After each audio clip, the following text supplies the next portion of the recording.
and welcome to the final round of the April Isolation Formula 3 Championship, live from, well, our living rooms, let's face it. But while we're staying safe and staying home, we've had a whole heap of enjoyment, some very interesting racing, some wonderful moments, and we've had an unexpected number of drivers joining us. Tonight's race will transport us over to the epic 2.54 mile raceway of Road Atlanta over in the States, and there are a number of drivers ready and waiting to get going. But before we go trackside, I caught up with the man behind the championship, Enzo Mucci. Enzo, April Isolation has been your baby, your creation, your idea in the beginning. Talk me through that process. Right. Well, we're stuck at home. Hello, everybody. We're stuck at home. So it started off with the name, Isolation, because that's exactly what we're doing. But as a coach and fitness trainers and everybody else is in the same problem where we need to keep helping our drivers grow and get better, even though we're not competing. So we thought, right, we'll get a race together, put a race together, get as many drivers as we can. And I think I said to you earlier, I was really expecting about 15. Because if you get 10 drivers, it's valuable. And then it got to 15. Like, this is good. Mission accomplished. We can start the championship. But then they just kept coming, about 5 or 10 per day. And now we're in the 80s, over 80 drivers. So originally it was just a training platform for drivers. And personal drivers that I work with, but then it's gone out to everybody else. And other management companies as well are bringing their drivers to coach for it. So training first, and now it's, I don't know what it is. You tell me. It's a whole lot of fun. And the one thing I think is that we've got entertainment coming out of this, where for fans, there's no racing on apart from what we're doing online like this. But when you look at it like that, I mean, you use the word training in there quite heavily, and it's easy to lose focus on the fact that this is a training platform. This is keeping not only our real racing drivers in check and in a car as much as we can, but we're also training up gamers who are coming in, and gamers who could potentially go the distance. Yeah, it was training for the drivers, and afterwards we'll do a debrief and say to them, you know, your qualifying performance wasn't quite there, and this does actually match what happens in the real world. So they crumble under pressure, should we say? They'll do it here. So that's why it's training, really. But yeah, the amount of drivers, because we got really big names, which I didn't expect. 2 F1 drivers, IndyCar drivers, and all sorts. So, and from IMSA, and that wasn't part of the plan originally. And then drivers that are not so high up the ranks, like Mohammed. He's done some racing, pretty successful in Europe, but has stopped due to finances. So this is his chance, not to only just rub shoulders with these drivers and show his skill, even though, okay, it's sim racing, but there's still elements of it that you need to know how to drive. But he's put himself on the map. So we're really happy that that's happening. I wanted to keep it purely to professional drivers, but to be fair, we've got to let people in for them to show us that they can do it as well. And you never know what that can do for them in the future. Who's your money on tonight for the championship? Well, there's 18 that are within a shot of the championship. So to pick one of them is very difficult, but I think Drugovic came onto the scene pretty late and won straight away. So he's very strong. I'm expecting him to be up there this time, but we're going to do 3 heats this time. So it's going to be a bit spread. Only 10 going through from each one. So they've just got to keep clean. You can't predict this. Enzo, listen, on behalf of everybody that's been involved and everybody that's been watching, thank you for putting this together, because it has been great fun. And it's not going to stop here tonight, is it? No, it's not. It's not. We're going to be back in May. We're just designing that now with yourselves. Probably Tuesdays in May at the minute, the 5th onwards. We don't know. We're just in the planning stages, but we're going to keep this going. Probably going to bring on another championship as well, which is going to be a bit more fun, different cars. So watch this space. But I just want to say a really quick thank you to WH Sports, to Chris Beck of Next Level Motorsport, and Brandon Sieber for helping design and market this, really. Absolutely. No worries at all. Thank them away. And thank you very much as well. Well, it's great to hear and see the main man himself. But right now, it's time to turn our attention to tonight's showdown.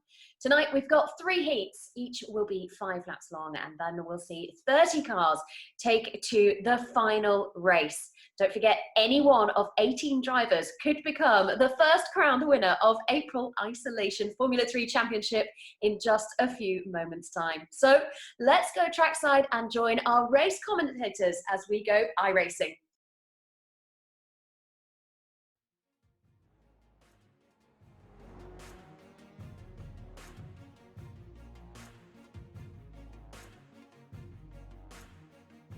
Good evening, ladies and gentlemen. You're very, very welcome along to the Isolation April F3 Championship. It's the championship decider. At last, we are here at Road Atlanta for the final round of this brilliant championship that has brought us all around the world, to Barber, to Silverstone, to all these locations, and it's coming to a close here in Road Atlanta. Sam Fitzpatrick alongside me in the box. Samuel Kuma working on cameras. I mean, Sam, what have we got in store today? We've got 18 drivers fighting for the championship. They're just about to head into qualifying now. Road Atlanta, really tough track, but my God, have we got a great racing prospect. We really do. The rounds so far this season have been so unpredictable. There are probably 20 to 30 drivers who can win each round, and Road America in particular was super unpredictable. So much happened in that meeting. This Road Atlanta circuit is a fantastic racers circuit around the middle part of the track. Of course, got that really long back straight, but it's also a really good driver circuit as well, with those S's to start off the lap. So it's a fantastic place to finish off this season. Yeah, it's been fantastic so far as well. So the top championship guys at the top of the championship currently is Mohamed Ibrahim, Ramiz Azam, and Sasha Fenestres. They're the guys we're going to be really watching out for today. They're the top 3 in the championship. There's only a couple of points separating them at the top. But as we said, there's 18 drivers fighting for this. So essentially, pretty much anybody who wins this has got an opportunity to clinch the title, and it's going to be just absolutely brilliant to watch. The drivers are heading out for their qualifying laps right now. There's 6 minutes of qualifying in store, 2 laps, and Sam, 2 laps, especially in a Formula 3 car, is not a whole lot to get the car up to temperature. You really got to work the tyres hard.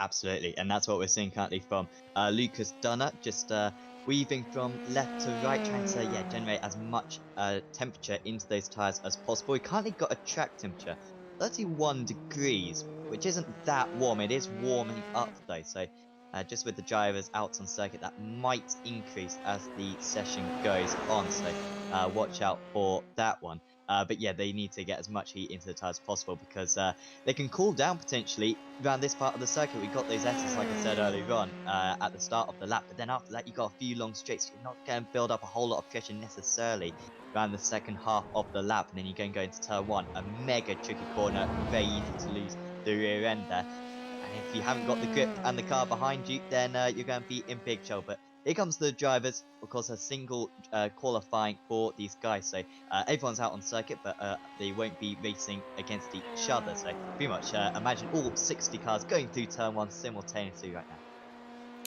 Exactly, yeah. So long qualifying gives the drivers a chance to just get their perfect qualifying lap in tow. So you can just see this is the S section, which is a brilliant section. It's downhill, then it goes back uphill again. On board with Lucas Dunner, as you can see, massive curves ready to spit you out right there. And especially over that gravel trap on the exit of that corner at the top of the hill, that's going to really, really hurt the cars if you run out too wide. Back down this off-camber right-hander, coming towards the end of the lap now for Lucas Dunner. He's just trying to get the temperature in the rears as well. Bottom hairpin, and then back uphill. There's a lot of elevation changes around this Road Atlanta circuit. Lucas Dunner, of course, FIA Formula 3, so he is now on his way down the back straight, coming off the bottom hairpin and down the hill again. So he's on his lap now, and this is going to be a great overtaking opportunity, Sam, right here at the bottom of the downhill into the chicane. It really is, and it's really tricky to defend as well. You can go around the outside and get the inside for the falling corner. Also, we see so many times coming out of that chicane, you have a really good chance at making the move up the hill, going through the final couple of corners. So, yeah, that's going to be a fantastic spot to watch the racing. Dunner only 21st place. He's going to drop further than that as well. Mohamed Ibrahim, championship contender. There he is, just ahead of his rival on circuit in first position. However, Crawford now puts himself to the top of the American, 0.2 of a second clear, and take on the rest of that ladder. That is pretty big. However, you were saying earlier on how the tyres are warming up. They still won't be in their peak. Should be in this second lap, maybe their third lap. where they'll be absolutely perfect. These drivers only have 2 laps to set, so this is probably going to be the time where you've got to put in your best lap, then put in a banker. But if you're going to be anywhere near the field, you have to improve on this time. Yeah, Jack Crawford setting the pace in free practice. They had 37 minutes to get laps together, and Jack Crawford was really setting the pace today in this car right here. Richard Verschoor in second place. Then it's Mohamed Ibrahim, who's second in the championship. He's 4 points behind Ramez Azam, and third place in the championship is Sasha Finestres on 43. Behind him is Felipe Drugovic, Formula 2 driver, tied on points with Chad Collette in fourth and fifth. So then comes across the line there. Richard Highstein goes seventh. Ollie Rowland pops into sixth. And Mohamed Ibrahim now pops ahead by 400. And there goes Ramez Azam, a tenth of a second. He pops himself right in there. And Sasha Finestres goes fifth as well. So all the championship contenders are all together now on track, on the grid. And remember, there are 2 heat races. The field will get split up into 2. And then it'll, of course, all come down to that feature race. But Mohamed Ibrahim looks at the moment to have clinched pole position ahead of Jack Crawford by a margin of 400ths of a second. Ramez Azam third. He gets himself right in there. Dennis Hauger now pops into fifth ahead of Richard Verschoor and Sasha Finestres. And now we look at Billy Fraser, who's coming up the back of the circuit now. And let's see how he can negotiate this. But Sam, I mean, our championship contenders are right up where we want them, up in the top 5. Absolutely. And we're going to have a few of them in the same race. We're going to have Ibrahim versus Azam in the heat race, which is going to be awesome. So all the odd place drivers will be put in a split together. All the even place drivers, Horston does a good lap to put himself into 11th. By the way, this lap for Fraser won't count because it's his 3rd lap and they only get 2 laps. But yeah, so we're going to have Ibrahim and Azam and Finestres, all the championship rivals in the top 4 on the grid for Heat 1. So that is going to be absolutely mega to watch. A little bit disappointed by Drugovic's pace in 14th place. He has won a round, I believe, so far this season. Quite a bit off, 4/10 of a second, I guess isn't massive, as Querton has an absolutely massive impact there. But yeah, Drugovic, 4/10 of a second off, he's going to need a good heat. He'll be starting in 7th place, I believe, in his heat. So well, that's going to have to be a big effort from him to get close to the top of the grid for the final. Yeah, now just to remind you, there are over 50 cars in this field at the moment, so to be up the front is a real big moment for a lot of these drivers. So Mohamed Ibrahim is on pole, and that's exactly what he needs. As the clock will tick to 6 minutes. That is the end of qualifying, but it will be Ibrahim to start on pole for his heat race, and then Azam. So Jack Crawford will have pole position for his heat race, and here we go with the first ones, and it's mixed up a little bit more than I thought actually. So it's Ibrahim and then Turney and Finestres are all together, and Ollie Rowland, James Pull, Jonathan Hoggard, Ed Jones, Chad Collette, Cameron Dasson, Alfred Nilsson.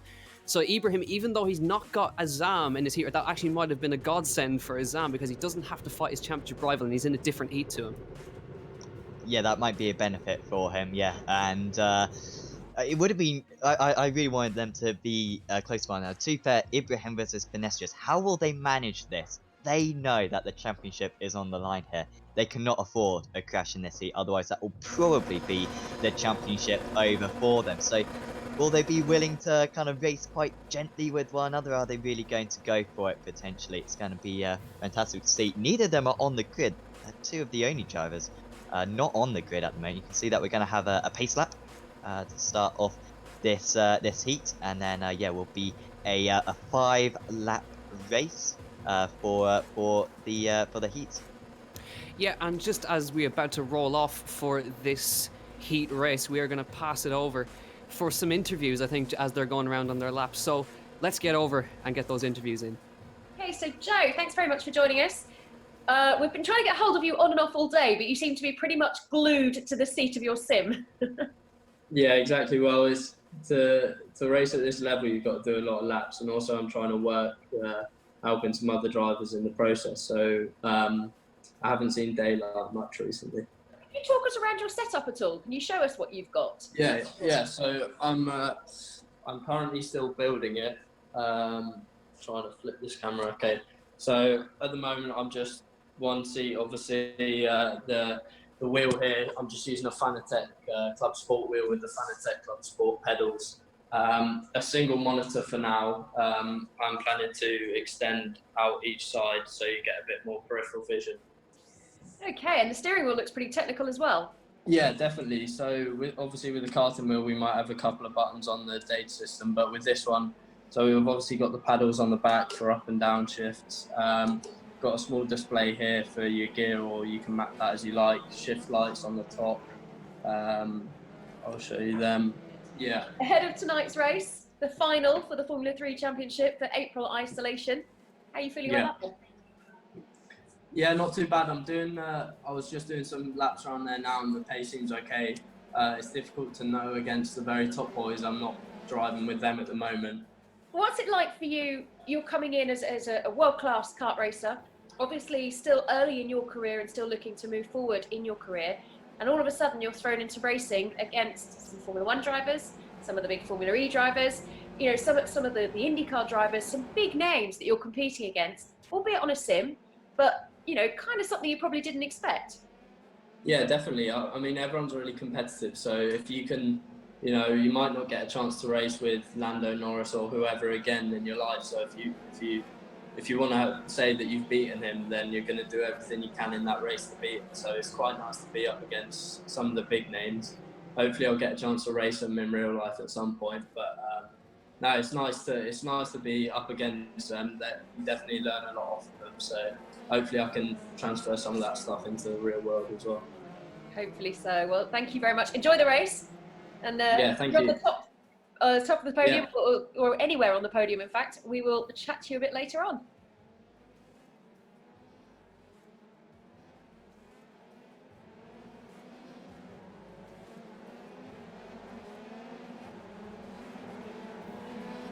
Great to hear from Joe Turney, their official Tony Kart driver. He is on the grid for this heat race as well, starting second next to Mohammed Ibrahim. They're coming up towards the last chicane right here, and we just had some more information. Not all of these guys are going to go through to that all-important feature. There are 10 spots in the feature, 3 heat races, so the fight is really on. You cannot afford to have a bad heat race. Mohammed Ibrahim starts on pole.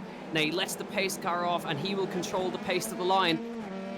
And it looks like he's already gone already. Does not wait for that green flag. And Mohammed Ibrahim away. Joe Turney second. Sasha Finestra is third. Ollie Rowland nearly going 3 abreast in the background. Fighting with James Pull as he pulls to the inside line. Go towards turn number 1. Finestra's having to fight off Ollie Rowland as they run through turn number 1 here. And it's still Ibrahim, Turney, Finestra's, Ollie Rowland right on the back of Finestra's. And James Pull slotting in there ahead of Jonathan Hoggard. A good start from all those guys. But now the fight is really on for those top 10 spots.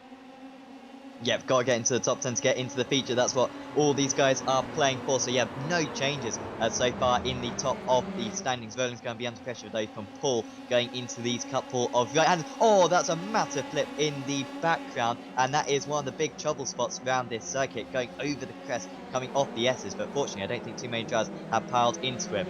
This is Hoggart then looking like he's going to get past Paul. In fact, so Paul actually had the worst exit from that corner and wasn't able to close in on Roland. And look at Jones now with the slipstream on the pair. Then he's got nowhere to go. He gives a little bit of a bump draft and might be able to pull ahead here. It is a very wide circuit this, and now he does pull to the outside. Can he make this move work? As it's too wide as well for second place. Jones is going to gain 1 place as he runs very tight, has to take an acute angle, and after attacking, he's going to be the one on the fence as we got 3 wide for second place. Oh, Ollie Rowland trying to fight through. Finestra's goes through to second place. Joe Turney's lost 2 positions in that last corner. Finestra's moves to second. Finestra's third. There was some great, proper Formula 3 action there between James Paulet Jones, Jonathan Hoggard bump drafting down the back. How about it? Now Ollie Rowland a little bit wide there, and he's going to leave him vulnerable back to Joe Turney, who's lost those 2 spots, trying to go around the outside. It's neck and neck as they go through the S's, and he's got it done. Joe Turney back to third place. Finestra's breaks away, but Mohammed Ibrahim, how about him? He's 2.5 seconds clear out front. Great drive so far. Absolutely, this is a proper champion's drive at the moment for the second place man in the championship. So yeah, doing absolutely everything that he can do. Finesse just pulling a little bit of a gap as well. He'd love to break that draft effect to third place driver.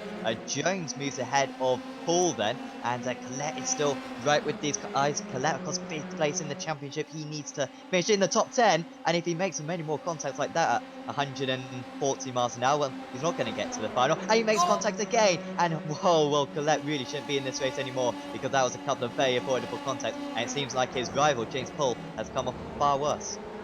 My God, that was really close to absolute disaster for James Paul. He loses positions, but he's still out on track. Now Alfred Nilsson gains the spot. Cameron Dass ahead of him. Nilsson's right on the back of him here as they run through the last corner. Here we go. He moves to the outside line of turn 1 up ahead. You can see Collette and Jones going at it as well. So Cameron Dass around the outside of turn 1. Looks like he might have got it done there. He's fighting the car with every bit of it. Nilsson goes through. He's still neck and neck with Cameron Dass here. Dass still they make wheel-on-wheel contact. Nilsson has to take to the grass. Goes over the escape road. James Paul moves ahead of him. They were side by side through that whole section. Just a bit of wheel banging off the road. Don't think anything too malicious there, but Nilsson just comes off a little bit worse there. Oh, and now he's just dropped it as well. Now goes Nilsson. And that's any hope of getting to the final gone for him now. You can see there's a massive gap, isn't there? Outside the top 13, we had a few drivers get involved in stuff, but it really is the majority of the drivers who have kept it clean are going to get through. You can see there is actually quite a big gap between 11th and then 13th. And quite a big gap as well from 10th to 11th as well. Here is the race leader as Roland's got past Hogarth, it seems, for 4th position. Oh, that's tight on the brakes, locking up his front left there. And he is just ahead though. Hogarth couldn't really get a good exit. Collette is still in 7th place. I mean, I don't think Collette got any damage from that wheel banging he had on the previous lap, but he's very fortunate too as we've got a driver as well. A little bit off the cycle. I think that was one of the back markers, and Ed Jones is now up to 5th place. So Ed Jones making the move on Jonathan Hogarth there as they came down the back straight, just compromised his exit out of the last corner. But Ollie Rowland moves to 4th, Ed Jones now 6th, Hogarth is 6th, Collette is 7th, and Cameron Dass, Max Futrell and James Paul are your top 10 that will go through to the feature race at the moment. So we'll wait and see how it's going to go, because there's only one more lap to go. Just to let you know, well, a lap and a half to go, as Ibrahim is still clear out front ahead of Finestras and Joe Turney. Still a fight going on here, but the guys are starting to settle down right now. But Finestras, he hasn't really pulled away from Joe Turney, still putting up a fight right there in the number 45. As it goes down the back straight, will he get the slipstream now? Finestras, can he hold on as they run down the back straight here? Joe Turney is trying his best to get up underneath the rear wing of Sasha Finestras here as they run down towards the chicane. He moves to the outside. Finestras defends that inside line. Finestras should hold on to that one, moves back across the racing line. A good move there. Ed Jones having to defend in the background. So now we look from the back of Finestras' car and you see that massive front wing of Joe Turney. Moves to the outside line, looks for the cutback underneath Finestras. Finestras is wise to it. Down the front straight they go. They're beginning the last lap. It's for positions on the grid in the feature race thereafter. Now Joe Turney around the outside of turn 1. Can he get it stopped? Not quite. Finestras holds on for now, but good racing between the two of them. Ibrahim is nearly 3.2 seconds clear up front. Finestras, Turney, Rowland, Ed Jones, and everybody's holding on to their positions right now, but good racing between them. Absolutely, that was great defense right there from Finestras. That's for 4th place on the grid for the final. The 3rd place driver in this race will get 7th place, so that is a big difference. 3 places on the grid. You really do want to finish up as high as possible. Roland has been able to drop Jones. It seems these guys have calmed it all down a little bit, and looks as though there's not going to be any change. Collette as well, just dropping off in the background, and Colette's chance of winning the championship is going to be starting in about 20th place if it ends like this for the final. As the guy who needs to make up points on everyone else, that is not the place he wants to be, so his championship challenge may well be threatened to come to an end in this race. However, Ibrahim has absolutely dominated, 3 seconds clear, and it looks like he's going to be starting on pole for the final as well. Yeah, brilliant drive, mate. Ibrahim did exactly what he needed to do, and he comes across the line. He wins heat race 1.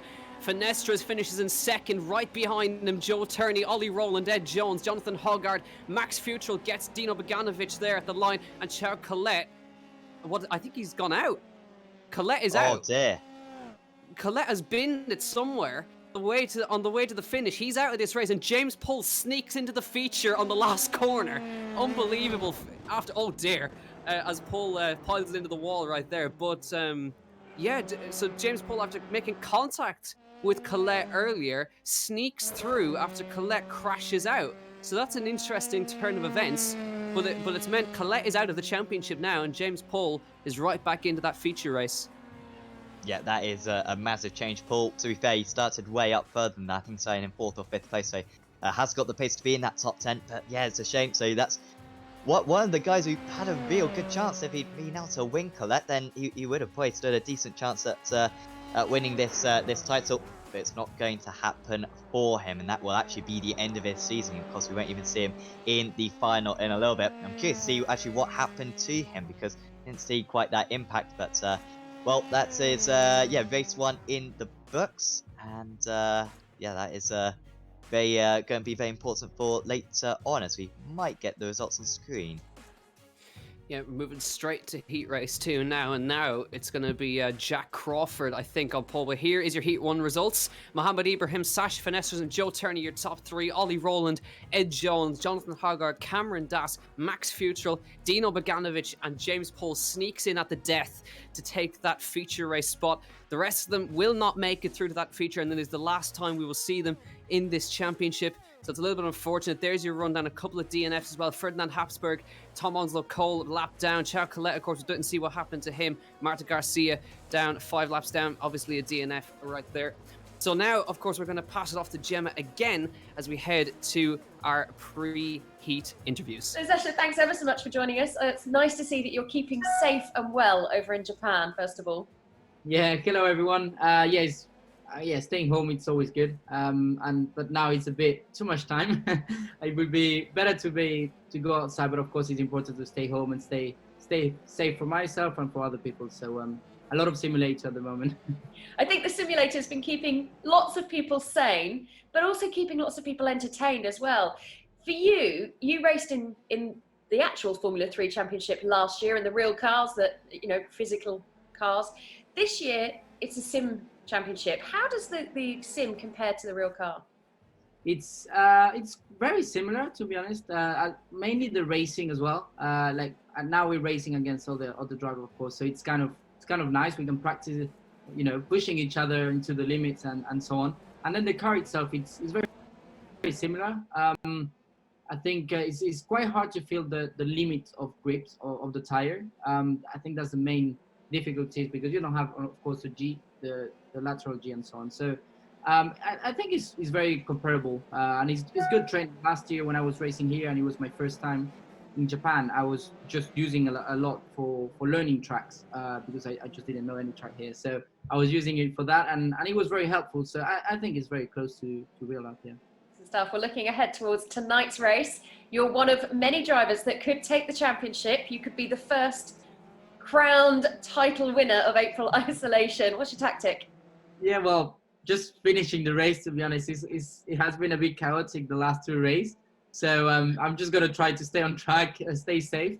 But yeah, of course, it's nice to already be racing against other drivers. And yeah, I'm happy to be in that position. So I'm working hard now on the sim to try to beat everyone and win this championship. Well, if you win, you get 2 tickets to go and watch the Indy 500. Will that be to go and watch the race or to go and pitch yourself to a team? Maybe that one. Yeah, maybe to maybe participate one day. That would be good. That would be better. But of course, I'm gonna do my best to win this championship.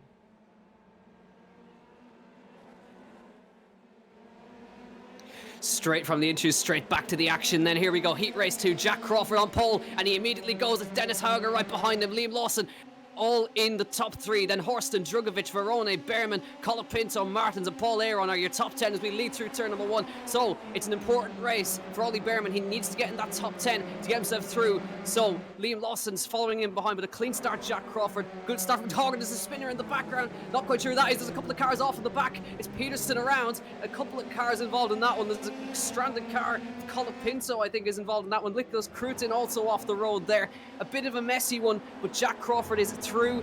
Hoger is through and Liam Lawson's through. Your top 3 are clean away out front. I think Tinknell being involved in that one as well, so taking out several drivers. We've still got way more than the Tempany Munga up into 9th position. He's had a great start, up 5 places.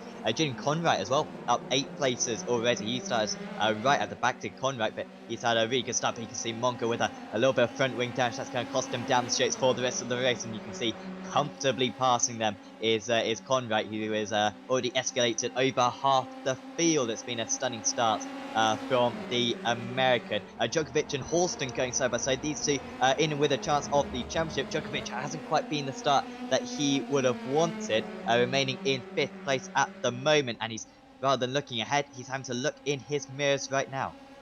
Yeah, so now Bar Horsten fighting off Felipe Drugovic, and he's got to watch out for Nicholas Verone, who's right behind him as well. So up the hill they come, Drugovic following Horsten, right behind. The top three have broken away already, but there's a train forming now. It's an important one for these guys to get through, especially Drugovic. He's in the championship fight. He's looking for a way past Bar Horsten, who's holding the middle of the road very nicely, on board with Drugovic that runs up the hill, outing the curbs on the inside, looking for the drive out of the top of the corner here. But the top three, Jack Crawford, Hauger, and Lawson, have gone away. They're not fighting with each other either, so they're just holding their positions at the moment. But it's really important that Drugovic gets past Horsten here. It really is, and this is his best chance coming out of this corner. Just needs to keep his foot right down to the ground, and 1.5 tenths of a second. He'll certainly move alongside. Which way does he go? He goes to the outside for what will be the next proper corner.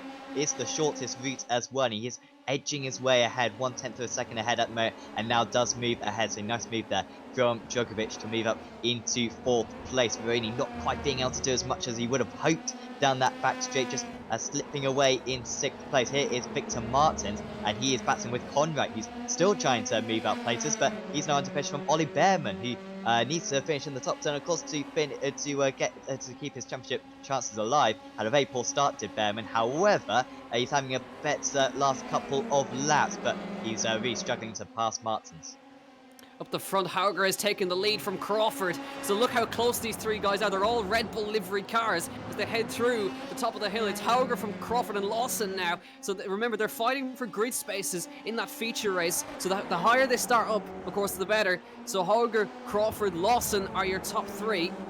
And so now we've got the two FIA Formula 3 drivers versus German and Italian F4, who's sitting in 2nd place. But Drugovic now starting to catch up, but there's only 2 laps to go as we cross the line. There goes Hauger defending from Crawford. So these guys are really fighting with each other now. Here comes Crawford on the outside line, down towards the chicane. Now Lawson's going to try and follow him underneath them as they head through the chicane. He's on the outside line. He's got the overspeed. Can Crawford get it stopped? Trying to go around the outside. Hauger is going to hold on, I think, for this one. And Crawford trying to get back on now. Here comes Lawson on Crawford up the inside through the last corner. Is he going to get it stopped? Yes, he does. So now a move from Crawford. He tried, but now Lawson moves through to 2nd place. And back now comes Jack Crawford trying to come back at him around the outside of turn number 1. Lawson should hold that one, and yes, they do. So the two FIA Formula 3 drivers take 1 and 2 in this 2nd heat race, and they're really fighting hard for this one. They sure were. That was a great defending there from Lawson to get that move done into turn 1. 6/10 of a second the gap, so just about within a slipstream margin. Needs to make sure that they don't fight too much, otherwise they'll lose touch to the leader, as running wide at the end of the S's was Crawford, and he has dropped to about half a second back. And look at this, Drugovic is now in with a chance. He needs to gain as many places as he can. Drugovic, at the moment, he's starting the final, I believe, in 10th place. He wants to be a little bit higher than that, so would like to gain a few places, I'm sure, and he is within slipstream range, so maybe the leader's a little bit too far away, but well, we've only got 1 more lap to go. This is going to have to be a big lap from Drugovic if he wants to get as high as maybe even 2nd place, as the leader is actually closing back up again. Yes, it is indeed. So Hauger has got a tiny advantage over Lawson and Crawford. Drugovic, we've seen he's won before. He can prove he can win, but he's now on the back of Jack Crawford and Liam Lawson. Hauger has got, I think, enough of a gap to hold on for 1 more lap. He set the fastest lap of the race that time, but it goes to Drugovic now, who puts on a 1:13.3, and now the fight is really on for the higher grid places. Crawford is starting to put the pressure on Lawson, and if those two start fighting, Drugovic is going to be right there. So now we look at Jack Crawford on the back of Liam Lawson, down the back straight, down the hill. He's right on him as they come through the S's, but it's really tricky to make a move through here. He's got to be thinking about that back straight after the bottom hairpin, bouncing over the curbs on the inside. Now Jack Crawford on the back of Liam Lawson. He looks to the inside, he shows himself in the mirrors as they come to the bottom hairpin, round the right hand, and now on the back straight. This is where it could happen. He gets right on him, does Jack Crawford, and Drugovic is right there too. Look how close they are as they run down the back straight. Surely Crawford's going to make it work here, but they've got to watch for Drugovic. He's going to be in the slipstream right behind Jack Crawford on the outside. Lawson trying to hold this 2nd place. Hauger is clear out front, but they're going side by side for this 2nd place.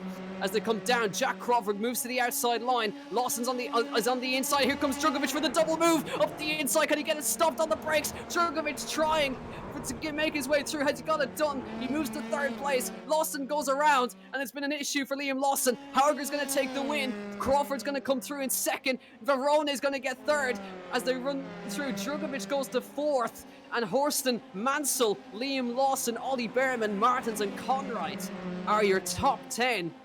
And it all went to shambles for Liam Lawson as Drugovic tried the double move. It just didn't pay off, and it's cost him possibly a crucial grid space right there. Well, Drugovic would have been in fourth place. He's remained in fourth place. I wonder if the stewards will get involved in this. It was always going to involve a collision. So tricky as the outside driver to leave space, and they did pretty well to get as far as they did. That was good driving as well from the was it the 30 of Horston, who was just sitting behind those couple of drivers to get on the brakes before he made contact. But yeah, Lawson was painfully slow out of here, and then just having to give up that one extra place. So heartbreaking for him. Crawford manages to get second place, and Veroni, who was just waiting behind, benefits from it all. He moves up to third. I think he gained 3 places on the last lap. Yeah, so good driving from Nicholas Verona. He gets himself through into third in that good grid position. So Drugovic goes to fourth. Possible stewards inquiry. We'll have to wait and see. Bart Horston holds fifth. Christian Mansell gets to sixth. So he's nicely in there. And now here's your Heat 2 results as we go to Heat 3 very shortly. Hauger, Crawford, and Verona. It's Drugovic, Horston, Mansell. Liam Lawson gets it back. He's through to the feature. He gets it out of the gravel, and he gets into seventh. Ollie Behrman, Victor Martin, and Jaden Conrad gets that final feature race spot. So he's in. But out are Nicholas Cruton, Richard Lyons, Dan Wells, Edo Cohen, Billy Monger, Paul Aaron, Lucas Peterson, Franco Colapinto, who we saw getting caught up at the start of that race. Now we're heading to Heat race number 3. Ramiz Azam on pole position for this one. And we are now, of course, for the final Heat race interview, we're going to head back to Gemma. Ollie, thanks for joining us. First of all, where are you in lockdown? So I'm just in my flat in London. So yeah, I've been living down here for about a year now. So Well, luckily enough, you got your sim not that long ago, actually. You've had yours about a week, you were telling me earlier. But how does that sim compare to the real thing and racing? well, you know, the tracks and the maps are pretty good. So you know, you can understand the tracks from being there in the past. I've actually never driven in Formula 3 ever. So, you know, it's not only new for me on here, but I never drove Formula 3. I went straight from Formula Renault to World Series. So, you know, I'm trying to understand the car a little bit. The biggest thing is to understand the cues and to understand how the car feels. You know, I can be fast, but I can't be consistent because I just struggle to fully understand it. But I think with time it's coming. It can be a bit frustrating. You know, I've been doing quite a lot of swearing and getting up and storming off and walking around a little bit to have a think about it. But yeah, it's good. As I said, it's good to focus on something. And you're racing against kids, essentially, who are young kart racers, and also, you know, people who are gamers. So you're up against people who don't even drive professionally. Yeah, that sometimes makes it even more frustrating. I think when I first came on, and I know some of the young karters and they were beating me, and it actually motivates you even more because I'm the type of person that, you know, if I'm bad at something, I'll work at it. And you know, it was clear that I wasn't very good when I first started. So yeah, I've been working at it, and you know, you can learn from anybody, and even these young kids, you know, it's amazing what they can do on here. And you know, as you said, even the more established pro sim drivers, they're on another planet. But yeah, it's good to chase them, and yeah, keep on my toes. And tonight's race, do you think you can better your position from the last race?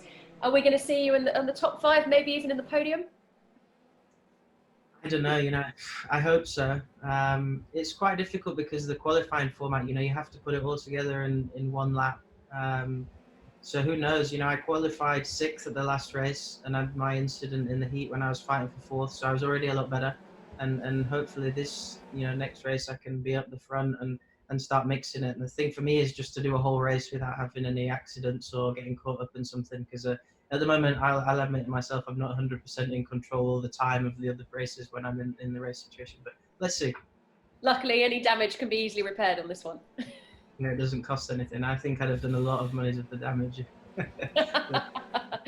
I'll have a great race. So Might here we speak to you go at the then. end of the race Heat if you're on race the 3, podium. That'd be Ramiz great. Azam on pole position. We're getting getting ready to rumble, and Azam is away immediately. The green light is on, and so it's Azam who leads the way ahead of Richard Verschoor, who's in second place. Then it's Heistand, Kasper Stuka, Yves Baltas, Billy Fraser, and Seb Prio down the back. So it's Azam who leads. Good start for Verschoor, and a good start from all those guys up front. But Azam needs to get away now. It's crucial that he gets away. It really is. He doesn't want to make this one any more complicated than he has to. He wants to finish comfortably in that third place for the final. And so far, the top guys separating a little bit. We've got a very tight battle with Baltas only just ahead of Fraser. Dimitrov in 8th place. It's really pretty much close for the entire second half of the field. Stuka, though, is round. He is off into the wall.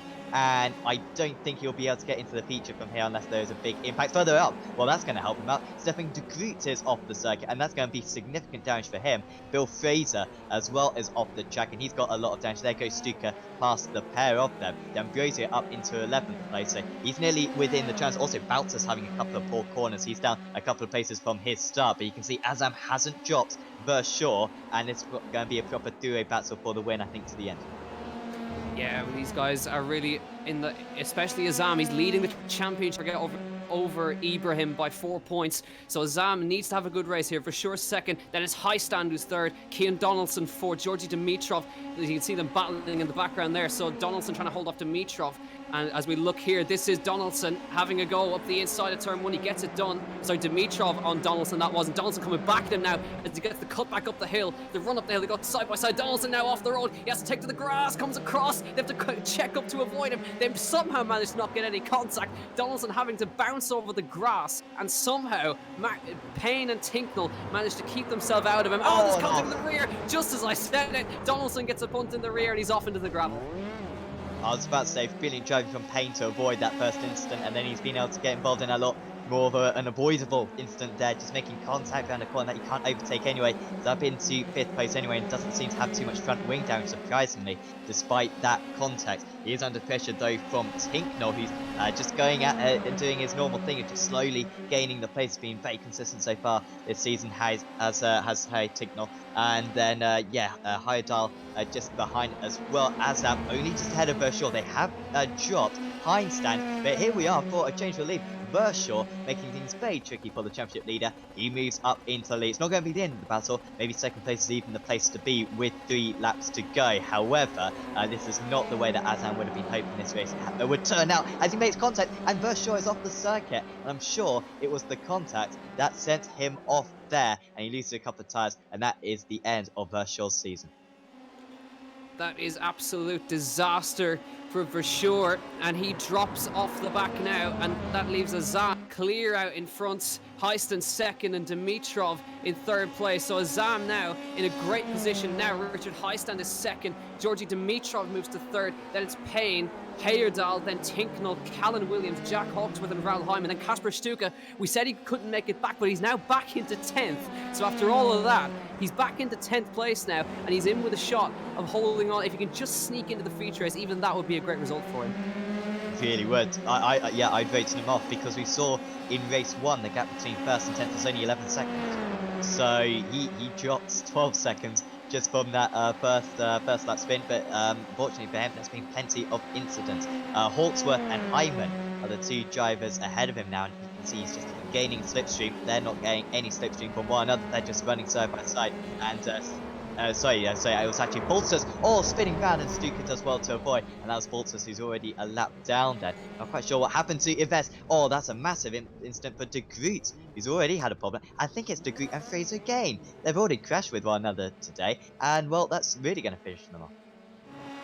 Yeah, not good for coming together for the second time. But I just saw it was Payne set the fastest lap of the race that time. There's only 2 laps to go anyways. So Matthew Payne in 4th place is lighting up the timing screens. He's in 4th, but he's chasing after Georgi Dimitrov, who's in 3rd place up ahead of him. Richard Heistand holds 2nd place. Azam just needs to hold on for a lap and a half more, and he will get himself a good position. He needs to be up that grid when it comes to the features. We're heading to the feature next time by, don't forget, so Matthew Payne, he's a little ways, he's got 2.1 seconds. It's going to be very hard to make up 2.1 seconds on the lap, but he's charging after Georgi Dimitrov. But Azam doing everything he needs to do. He's holding on for now, and Azam completely clear up front at the moment.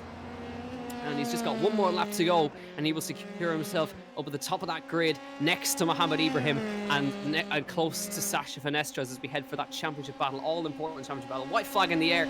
It's Azam, Heistan, Dimitrov, Matthew Payne, Heyerdahl, Tinknell, Williams, Hawksworth, Raoul Hyman and Kasper Stuka round out your top 10. Richard Verschoor, after contact earlier, he is now no longer in this. Jack Hawksworth battling with Callum Williams. Callum Williams trying to go around the outside of turn 1. I don't think he's going to be able to make it work there. Hawksworth holds on. So Hawksworth is into 7th. Callum Williams holds on to 8th. And I think Raoul Hyman has dropped behind Kasper Stuka. So Stuka is now up to 9th. And he's getting himself an extra place on that grid.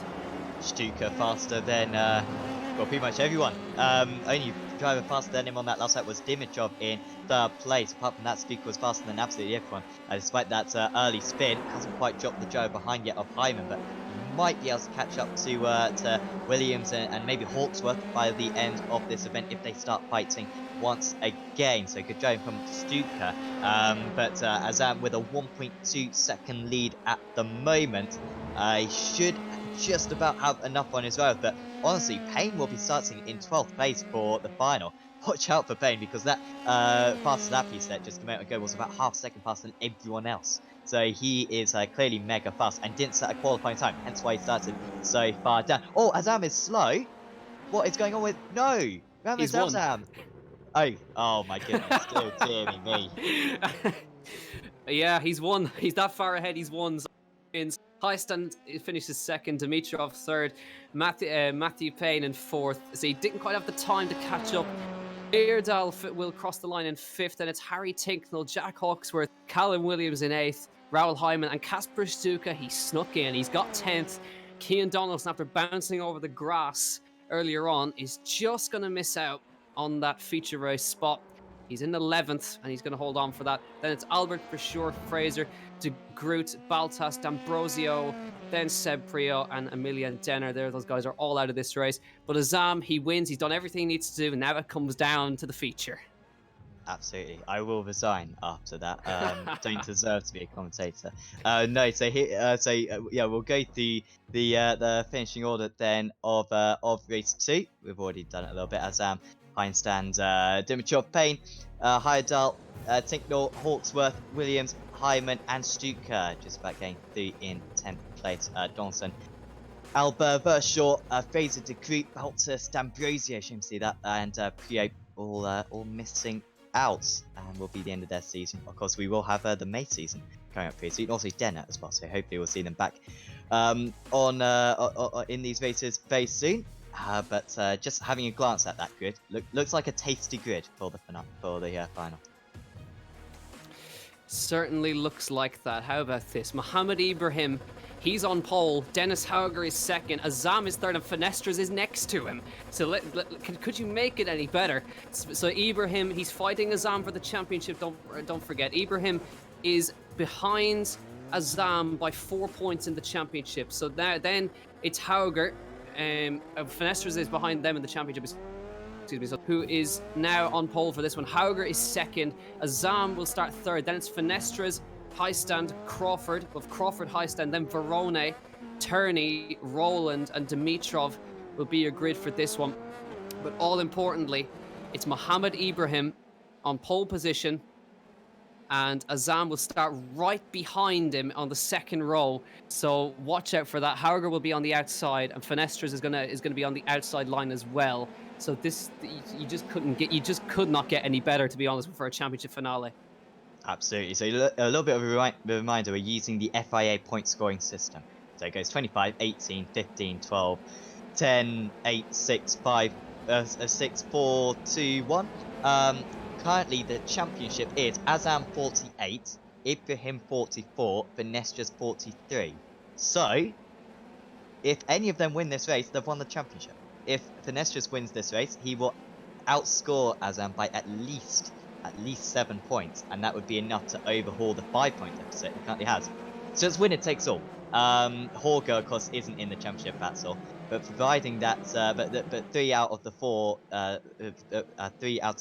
top 4 drivers on this grid, if any of them win this race, they win the title, which is a fantastic way to finish off the season. Djokovic as well in this race as well. Much further down is Djokovic. They go in 10th place. He needs a bit of a favour from them. But if Djokovic can somehow get himself to the top, all he needs is Azam and Ibrahim to have a little bit of a tricky time, finish off the podium, and he could win the championship. So it could really turn either way. But certainly watch out for Azam, Ibrahim, and Finestris. If any of them win this race, they win the title. And that's pretty much how to just explain the whole thing. Whoever wins the title. But it's Ibrahim who's in the box seat for this one. He gets to control the pace. Azam will be right behind him as we will head to the grid very, very shortly. Now we look at Ibrahim rounding the last couple of corners, gets to control the pace. They'll let that pace car head into the pits. Hauger is going to be watching him with eagle eyes as they head for the line. Ibrahim away for this one. Hauger second, Azam third. It's the championship battle. Crawford goes ahead. Finestra's fifth, and it's Heistan, Turney, Verone, Roland and Dimitrov. Ibrahim is clear. It's Hauger. Now they're fighting in the background between each other. And now Azam has lost a place to Jack Crawford. He made a stunning getaway. And Azam now fighting with Finestra. Azam has had a terrible getaway. Finestra's overhauls him. It's crucial as they go through. Azam has lost 3 places in the opening round. It's gone horribly wrong. Azam moves to 5th. It's Ibrahim who leads. Hauger and Crawford with a brilliant getaway gets to 3rd. Terrible start for Azam, definitely. Oh, there's a big crash in the background. Unfortunately, only one drive going off. So that's Dimitrov. Oh, shame after one of his best races of the season in his heat. Not going to happen in this final. Roland is battling with, is that Turney just moving ahead? And look at Verone. Once again, the wily Verone just benefiting from all these issues going on around him and manages to pick up a place right there. There's quite a big divide you can see between Heistan and Turney at the moment as Verone is going to try to get another place. It's 2 wide, 3 back as Ibrahim is losing the lead to Hauger. Now that's alright for Ibrahim. If it ends like this, he would still win the title. However, Hauger is looking racy. Him and Crawford have nothing to lose in this event. They will put it on the line. Meanwhile, Ibrahim has got a championship to worry about.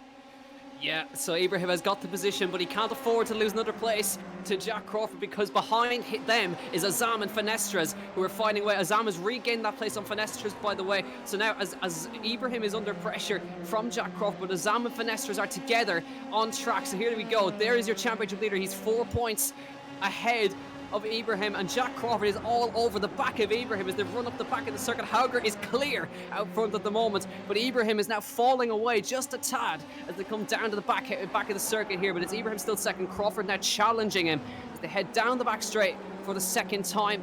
So 20-minute long race, 12 laps, whichever we get first. But Jack Crawford, he set the pace in practice, remember, and he's been looking racy all day. Absolutely, and it's strange to see Ibrahim like this. He's being outpaced, he's being outdriven at the moment by Hauger out in the lead. There's almost nothing that he can do to keep up, and now he is going to drop down into 3rd place potentially. Here we go. Crawford moves ahead, and Azam is back into championship winning position. And all Azam needs to do is just finish within 1 place of Ibrahim, as we've got Halston dropping down the order and Roland as well. Oh, they're both in the top 10. Oh. And they've gone off at the chicane. That's a big impact to go that far off the track. Shame for Ollie Rowland, who we heard from just going into the 3rd heat race. But yeah, you're right.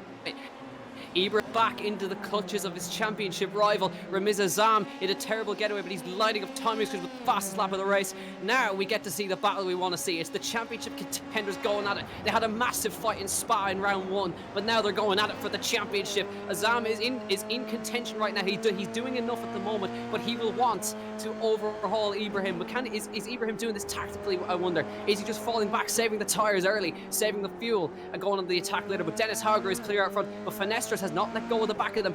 We're on board with Azam now as he chases after Ibrahim. He's going to be able to mount a move here. He's in the slipstream, but Ibrahim has the slipstream off of Crawford ahead, who's going to start challenging Hauger quite shortly. So down towards the chicane. I don't think Azam's going to have enough. I don't think he's going to try anything too early. 12 laps go by in a flash here around the Road Atlanta. So down the hill he comes. Azam lashed onto the back of his championship rival. He's trying to follow Crawford ahead, and Finestras has dropped off the back actually, so he's 1.6 behind, and I think Finestras has had a problem. He's dropped a long way off the back. Slow down. So it looks like a slowdown. Yeah, it is. So Finestra's dropped it back and look up front, as you can see. Look at the defense from Mohamed Ibrahim as he has to defend in turn one. They're going sideways at the back. Oh, they're off. going sideways and off the road. It's Ibrahim. He rounds. Oh, the championship contender is around in turn one. Was there contact between Azam and him? And Finestra's is going through off the road, goes high. Ibrahim has spun it in turn one and he's out of contention for the championship. Unbelievable. Definitely contact between the two of them. I mean, we saw, was it Azam earlier on, who will probably be under a review from the stewards, and now potentially, again, he might be under pressure from under a review from the stewards. So, oh, that's an absolute shame. Turney's up into 5th position. So, Azam versus Finestras is the one that we've got to watch out for. Finestras has gained a lot on this lap. The gap's down to just half a second, was at 2 seconds just a moment ago. Here comes Finestras. He's gaining comfortably. Here comes Veroni as well. He's continuing to make good progress. He's up into 5th place, but what a shame for Ibrahim. He's down into 15th place. The championship's not over. It could certainly come his way later on if we see a round like Road America that we saw on Thursday, but it's not looking strong for him at the moment. So Azam and Ibrahim come to blows in this one, we think. Jack Crawford lining up the timing screens, chasing after Dennis.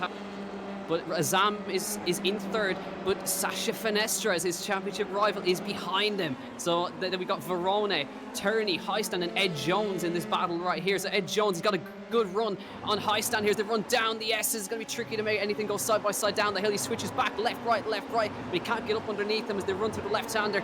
Ed Jones trying to get past Richard Highstand here, and they've gone down the back, so he might be able to make it work here in the slipstream. Highstand goes defensive. Ed Jones to the inside now. He should have the move done before he gets to the hairpin. He does. Ed Jones moves to 7th. Good move. Really was, but he's going to be under pressure now down the backstroke, as this is tight for the lead. Now, if these two take each other out, then the championship would get properly interesting, because, well, then we'd only need to see Finestras outbeat Azam by 1 place. At the moment, he needs to beat him by 2 places. But here are the two leads that are showing themselves to be pretty responsible so far today. And, well, if you're Crawford, it might just be better to stay behind at the moment, just remaining that second place. There's not going to be much of an advantage with track position. You've got a 3.5 second lead at the moment, still outlapping as well the just behind. Crawford a 13.31, that's 0.4 of a second faster than Azam, so they're absolutely sprinting away out in the lead. Yes, they are. Azam just outpacing Finestras behind, on board with Jack Crawford through the S's now, going for his first win. Trying to chase after Hauger, who's led almost every lap so far. We're now at the halfway mark already, so this is going by very, very quickly. Azam and Finestras are together behind, and disaster for Mohamed Ibrahim. Spins in turn 1. Could be a steward's inquiry coming there. It'll be interesting to hear when we get to the podium interviews. If Azam finishes on the podium, we'd love to hear from him. Here we go then, look for the lead. Look at Dennis Hauger. He's defending like mad, left and right. So here comes Jack Crawford. Can he take the lead of the feature race? He's right on the back of Hauger. Hauger goes defense for the inside. Where's Jack Crawford going to go? He's going to go to the outside. Can he outbreak him into the chicane? No, he can't. Hauger defends that line nicely. And can he get the comeback? No, he can't. Nice defense from Dennis Hauger, but let's keep with them as they run down the front straight. Will he be able to get that slipstream towards turn 1? He's right on him. On to lap 7 of 12. The battle for the lead is very much on. Dennis Hauger moves to the inside. Back to the outside goes Jack Crawford. In the background, look at the battle between Finestras and Azam. Here comes Jack Crawford all the way around the outside of turn 1. He'll switch to the inside for turn 2 at the top of the hill. Lovely move. Jack Crawford, he takes the lead in stunning fashion. And Azam and Finestras. Finestras has overtaken Azam for 3rd place. That could be a crucial move come later in this race. Could be if Finestras finishes 3rd and Azam finishes outside the top 4, and there could be a change of position here. Is Azam off the circuit? Veroni moves up into 4th place, and Finestras is now in championship winning position. He'd score 15 points compared to Azam's 10 points. Well, actually that put them level on points, wouldn't it? I'm not sure who's won the more races out of the two of them, to be honest. So they'd be joint level on points at the moment, but Veroni, how strong has he been in this race? He was strong in the heats as well, gaining 3 places on the last lap of his heat, and he's just been driving like an absolute, just driving through all the madness in this final as well. Here we go again. Hauger trying to get back up the inside of of Jack Crawford, who has to defend very hard, and they're fighting hard. Azam gets back past Veronis. He's back in the title lead now by a couple of points, nearly 1 or 2 points. But Crawford leads still from Hauger, from Finestras, who's now third. Here we go. This battle is raging on. If they don't stop fighting, they could get caught by Finestras. Here he's trying to do it again. Hauger trying to come back around the outside of Crawford. He has to hold back, and these guys are losing chunks and chunks of time as they continue to fight. And Matthew Payne is the fastest at the top of them, and wide goes Jack Crawford. Here comes Hauger again, and I think he's taking the lead this time. Yes, he does. So Hauger retakes the lead, but this fighting is costing them so much time. We've got 5 more laps to go, including this one. So 4 seconds back. That is Turney. Oh dear, Turney, he was as high as 5th place earlier on. I think he dropped back to 6th or 7th. Oh, they're side by side again. Horger versus Crawford. And Crawford is going to move back into the lead then, past Horger. And 3.6 seconds now the gap is down to. So we've lost 1.5 laps on this time. And the battling is just going to continue like this. So you can pretty much rely on these guys going side by side for the remaining few laps. And if Finestras could pass just one of these guys, then I think that would be enough for the title. Moving across on the inside is Horger. That's a little bit dangerous. He's almost asking for an instant. Okay, so immense speed though on corner entry. However, they're going to lose another half a second through that instant. The gap to Finestras is going to be down to about 3 seconds on the line. And they're still side by side, because here comes Crawford again on the outside towards turn 1. They're almost wheel banging round the outside. Jack Crawford through turn 1. He's done it before. Can he do it again? The trust between them is unbelievable. He moves to the inside. Jack Crawford, they're still neck and neck as they run through turn 2, and Crawford's got it done again. He takes the lead, but Hauger's still there. They're losing half a second each time, and Finestras is closing. He's 3 seconds off the back. Now you can just see him in the back, and he's broken away from Ramez Azam. As now we're going to have 3 laps to go as they come across the line. If they continue to fight, Finestras, if he gains 1 place on him, he could take the title. So through the back hairpin we go again. Hauger and Crawford has fought so well so far, and it's going to be great to see which one of them is going to take this win. But if they continue to fight, and they will continue to fight, this could put some immense pressure on Azam to try and get back up to Finestras. We're going to stick with this because Hauger's coming back at Crawford again down the back straight. He moves to the outside line, and they're going to go neck and neck again for the 4th time already. They make contact. They're off the road into the wall. They're both down. Unbelievable. Hauger and Finestras go through. Finestras is going to take the lead. Azam's going to go through the 2nd place. It's all gone to shambles. Finestras leads. Azam 2nd and Veroni 3rd. Finestras is going to win the title if he stays here. He is. He's going to get 7 points, isn't he? And he's going to win the championship by 2 points. He hit a tyre as well, did Finestras, and I thought that was going to cause him big damage. That maybe even come up on the stream where one of his tyres seemed to break all of a sudden, but he hit one of the flying tyres. It was always going to happen between those two. They were moving across so much, weren't they? Being way too aggressive. I think it was Horger, certainly on the previous lap, who was moving across in the braking zone. And I think it was Horger once again who moved across from the outside to the inside. It was great bouncing whilst it lasted. And now, Finestras, he had everything to gain. He's got everything to lose now. Just needs to hold this position, and Azam will not be able to do enough. It's 1.3 seconds. We're only in 4th position. Djokovic is up into 7th, by the way. So, I mean, if top 2 do retire, then I think Djokovic would be in championship winning position. But absolute craziness at the moment. On that last lap, Azam, though, gained by 3.5 tenths of a second. If he can keep that up, he might be able to take back this championship win again.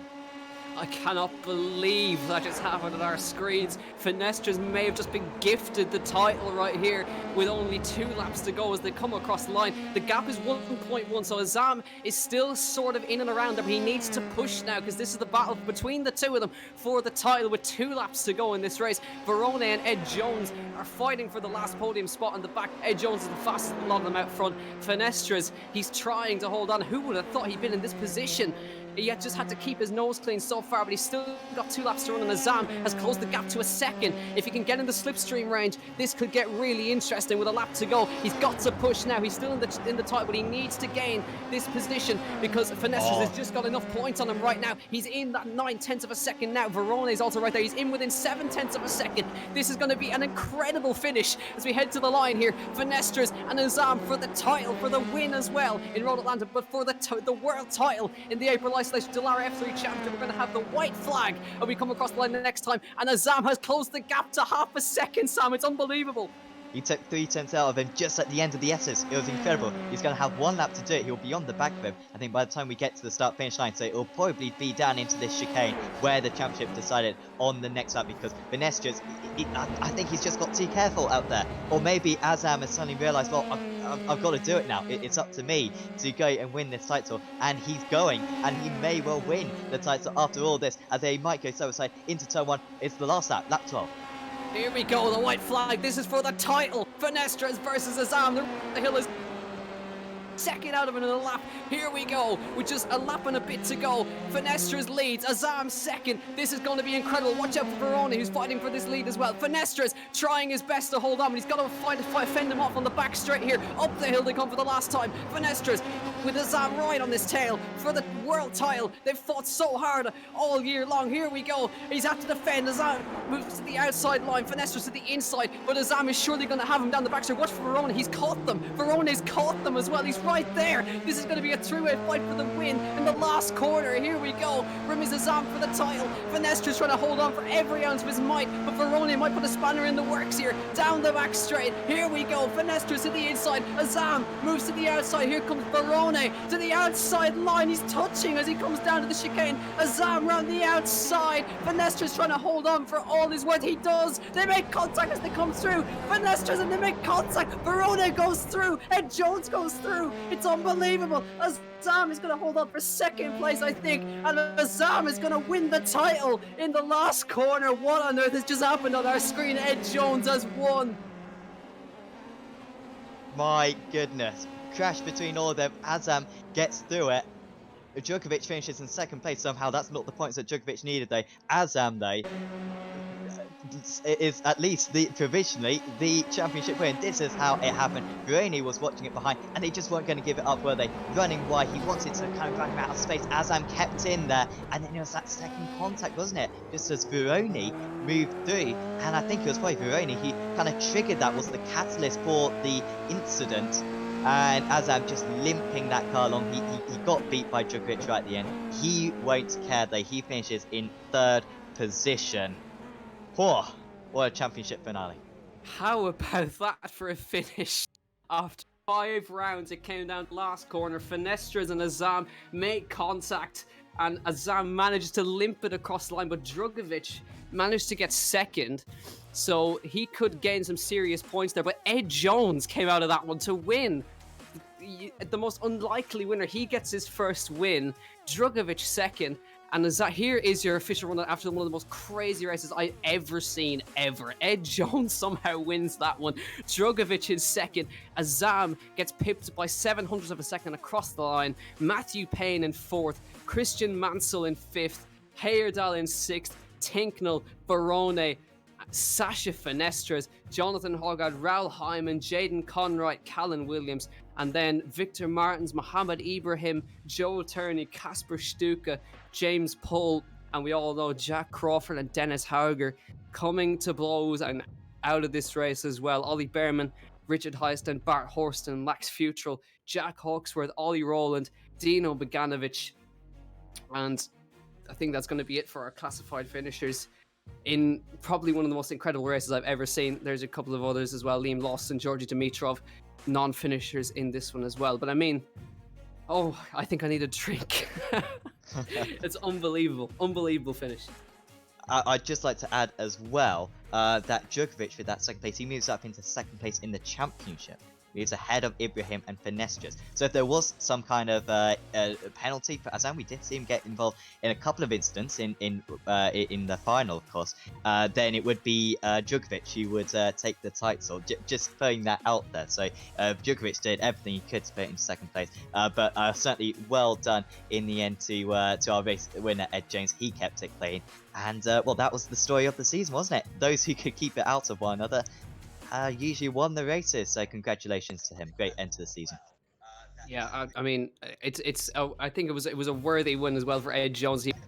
He was the only one who just managed to get out of trouble as well. And as well, I mean, you gotta give props to Ramiz Azam because I mean that was a hell of a drive, and as well, There could also, let's not forget, there could be stewards inquiries that come into play after this one as well, because remember, Azam and Ibrahim came together in turn 1, and from what I can see, Ibrahim is not happy with Ramiz Azam, so there could be stewards inquiries. It all could change, and the championship, if depending on how it goes, if the stewards inquiry goes against Azam, then Drugovic will be champion. So that this could all change in the stewards room as well. We just have to wait and see. But I mean, after 5 rounds, I mean, you really can't complain with a last lap like that. You can't. And it looked like it was over, didn't it? It really looked like it was over. It looked like Finestrius had built a big enough lead. He was pulling away from Azam. And yet, in those last few laps, he started strangely losing about 0.3 of a second every single lap, and it got close. And that's what made it tricky for him. I mean, I'm sure Finestrius will put it down to that collision, but at the same time, if he'd been able to keep that 2-second lead for a little bit longer, maybe that would have been enough for the title. But certainly should be very proud. And of course, well, he'll be able to come back in hopefully the May event that we've got coming up soon as well. So I'm sure we'll see all these top guys back again, fighting for the championship again. And we certainly hope so, if we're going to get a championship exactly like that as well. But that whole thing started with when Jack Crawford and Dennis Hauger ended up in the wall after fighting so hard. We saw the Finestrius was just catching slowly. We wonder what it would have been like if Crawford and them had held on, and they could have been in that fight for the lead as well. So it could have gone a totally different way. But ultimately, the catalyst was Crawford and Hauger coming together in that corner at the end of the straight, and it was it's hard to put words to that one, because I think that's going to be replayed for a long time to come. That whole last lap, unbelievable. Absolutely, that last race, we have as much action in a whole season that we got in that one 12-lap race. It was pretty epic. Yeah, that really raised the stakes, didn't it? It increased the points that were on offer. It's a little bit of a shame that they did collide, because it feels like Finestrius and Azam would have caught anyway, because they were fighting so much. They were well on course for catching up with about a lap and a half to go, and who knows would have won out of that 4-car battle. So no, a little bit of a shame for those guys, and well, hopefully they'll learn for next season that if you're going to challenge for the championship at least, you can't be driving like that, because they're just driving too risky, and something like that was always on the horizon. And you also saw as well how vicious the damage model was when they hit the wall at the end there. It's always going to be like that, especially in open wheel racing, when wheels become interlocked and you end up in the wall as a result. But nonetheless, I mean, you got to feel for Mohammed Ibrahim as well. And if he had been in that one as well, it could have been a totally different one as well. But unfortunately, he ends up facing the wrong way after fighting with Azam. But again, we do reiterate that that there could be stewards inquiries. We'll wait and see. It could all change, because Drugovic managed, crucially, actually, we have to put that as well.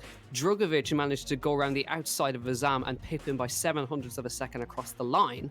So if he could have put himself into the championship win if he just drove his own race. And it's, I mean, when you've got this without the drop score has been the key to all of this as well.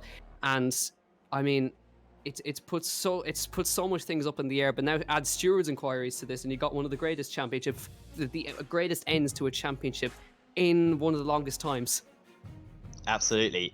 So just thinking about it then, so Djokovic was 12 points behind going into this last round. He outscores Azam by 3 points. So the gap's down to 9 points. So if Azam gets demoted to 8, then I think that would be enough for the championship to switch hands. If he got demoted down to 7, then that would put them joint on scores. However, I believe Azam has got a race win this season, maybe even 2, whereas Djokovic I don't believe has won a race. I may be wrong.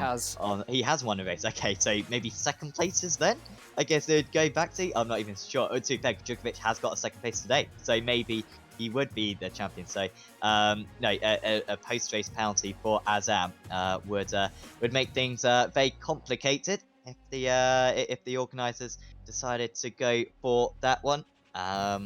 But yeah, we'll wait and see. I mean, usually we like to see it done on the circuit, but there's a little bit of question. It's almost quite a lot of fun. Yeah, it adds an extra element when you're questioning whether what we saw on track actually happened and what the hell the outcome is going to be as well. But yeah, we've got a couple of our drivers standing by. So we've got a couple of drivers. We have Ed Jones and we've got Ramiz Azam standing by for interviews as well. We have Gemma Scott who's standing by, and we're going to get her interviewing. I think we're going to get Ramiz Azam first. He was our third place finisher. So I'm going to hand over to Gemma, who's going to talk with Ramiz Azam. Thank you very much, guys. What a race, an epic finish, and something none of us could have predicted at all. Ramiz, you're with us now. We spoke to you earlier on today. You know, this has been absolutely phenomenal tonight. Yeah, it's crazy, wasn't it? Not really happy about the incidents I was involved with Richard, especially in the heat. That was my fault. Misjudged it a bit. I was trying to cut back. I thought he'd open more, go to the left a bit more, but he kept it tight, and I just touched him. It's unfortunate. Yeah. And with Mohammed in the final as well. I mean, there was a bit of netcode involved. I had a look at the replay and it was quite far away from him. But I mean, that's iRacing. Things happen. There's been a lot of talk on the commentary from potential steward decisions. What do you think to that? Yeah, I mean, I wouldn't be surprised, to be honest, if I get a penalty, and that's fine. I wanted to race him clean, and I was completely off throttle when we made contact. He just spun in front of me, and I was quite far away from him, and I mean, it's unfortunate. I feel bad for him, and I said sorry to him in the chat after, but yeah, a lot we can do. Do you know, now. that's the beauty of racing online like this. You can text him and say sorry. Yeah, exactly. But yeah, it's unfortunate. I didn't want it to end like that. No, but do you know what? This has been such close racing, and I think tonight has been one of the most exciting races we've seen. You know, it's been close, it's been action-packed, and you guys have raced until the very end, until the checkered flag, which is something we don't always see. Yeah, it was. I mean, I had some guys I was on TeamSpeak with that were saying that if Sasha wins, he'll win the championship, and I was catching him on the last lap going into the last corner, and I said, "Oh God, it's not going to end well." And I tried to leave him space, and I think we were both respecting each other a bit. But then another car came flying through and hit both of us. But luckily, I was still pointing forward. I managed to cross the line. Well, a fantastic race. Well done. And thank you very much for joining us tonight. I know it wasn't easy for you to get in to join us through the commentary system, so we do appreciate having you with us. And we'll come back to you in a short moment's time. Thank you very much, Ramiz. No, thank you. Thank you very much. We'll speak to you again shortly. But I do believe we've also got our race winner, Ed Jones, standing by, who should be able to come in and join us. Ed, can you hear me? Yeah, I can. Ed, what a race. You know, right at the end there, that last couple of laps where we thought it was all sewn up already, and then to come through and win, fantastic result for you. Yeah, no, it was a really good race. A lot of fun battling out there. I didn't have the greatest qualifying, so I had to work through in the heats and then the final to get to the front. But, you know, everyone put on a great show, I thought. You know, there's a few incidents, but that always happens a little bit on the online racing. But overall, I thought everyone did a pretty clean race and had good fun. No, it was a fantastic result all round. And do you know what's wonderful is to see such exciting racing, you know, and to see results like that come through at the end. You know, this has been a series that you've been part of from the beginning. A whole month of racing, April isolation. What do you say to this series? You know, a huge thank you to everyone involved. You know, I know Enzo Mucci pretty well, and you know, all the guys that have put in such an effort to put something together for drivers like myself that don't really have a lot going on at the moment. And I think the series has just been so competitive from the get-go that it's been really enjoyable and really frustrating at the same time. You know, it can be 1/10 that moves you back 10 places. So thanks to them, and you know, hopefully there's some plans for another series and we can get involved again. Oh, there's more plans in place, trust me. We're going to go through to May isolation and beyond if we need to. Ed, a fantastic result for you. Congratulations on your race win tonight. And thank you very much for coming through to join us for the post-race interviews. All right, thank you. See you next time. No worries. Yeah, we'll catch up with you later again. I do believe we've also got Drogovic, Felipe, standing by, who can come in and join us. Felipe, an unexpected second place for you there. I mean, just that final lap was unreal. Yeah, it was completely unexpected in the P2 finish for me, especially because after qualifying, I didn't have a good lap in my quali, so yeah, I wasn't expecting anything for the race. But yeah, I think I crossed the line 3 laps to go. I was maybe P11 or something, and so that was quite unexpected. But yeah, it was fun, good racing. Maybe a little bit too tough for contact and stuff like that. But yeah, it was fun at the end to come out on P2. Well, it certainly was a fantastic result for you, Felipe, and you have shone throughout the series as a driver that we really need to keep an eye on, both within the sim.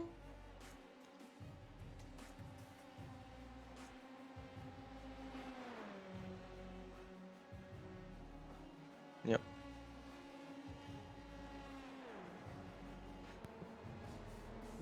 Yeah, it looks like we lost Gemma there for a second. I'll take over there. So we'll talk about that last lap. So obviously, we saw you came from like P11 through to P2. Are you aware that you may just have won the title in that last corner? Did I? What? You could have if there's a steward's inquiry. But how would you rate your season overall? Of course, you've had your wins. You came quite close even in the last corner today. How would you rate your overall season?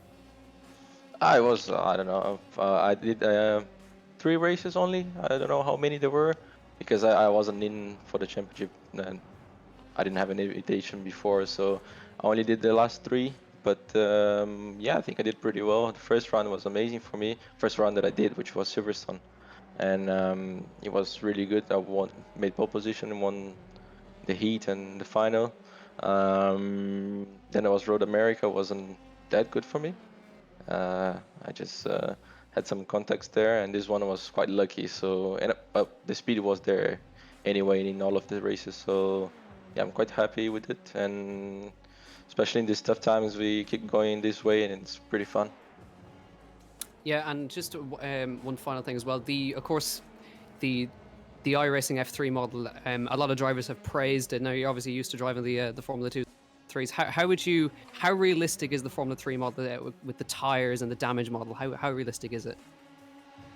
I would say it's pretty realistic. Of course, there are some things they have to improve, but I think overall, coming from the first model they did, which I think I drove the first model they did, it's much better now. It's really fun to drive, especially. So I think that's the most important thing. And but yeah, physically, I mean the physics of the car is pretty realistic, especially in lap times. If you compare the lap times in real life to this, it's really spot on. So I think it's pretty good. Still room for improvement, but I think it's pretty good. They did a good job there. Good stuff. I'll pass it along to Sam Fitzpatrick, see if he's got a question for you. Yeah, I mean, would you say you're still improving in the FD car? You're kind of finding some areas which you can improve on in this car as the weeks have gone on? Sorry, I didn't get it. Would you say you're getting better in this car as you get more experience? Yes, for sure. I think as more time you have in the car, you always improve, being either fast laps or consistency, and either just being comfortable with the car. I think that's the most important thing, especially in these tricky tracks like we did now in Red Atlanta. It's quite difficult to keep it consistent mainly because of the curbs, and you have to get a lot of them, and the car jumps around. So we really have to be comfortable with the car to nail every lap. So yeah, I think more time just equals more speed and more confidence with the car. Awesome. Well, thanks for having a chat with us, Philip. You did absolutely superb today and for the entire season. Is there anyone you'd like to give a thanks to before we say goodbye? Yeah, I think just my family, all my supporters, and all my sponsors. And yeah, I think everyone who's supporting me throughout the season. Hopefully, we can get back racing again in real life, of course. And yeah, they will be with me cheering and supporting me out. Awesome. Well, thanks for having a chat with us, Philip, and hope to see you back very soon. Thank you very much. See you guys. Great stuff. So our second place man, Felipe Drugby. I believe we've got Gemma back. Have we got you? Doesn't sound like it.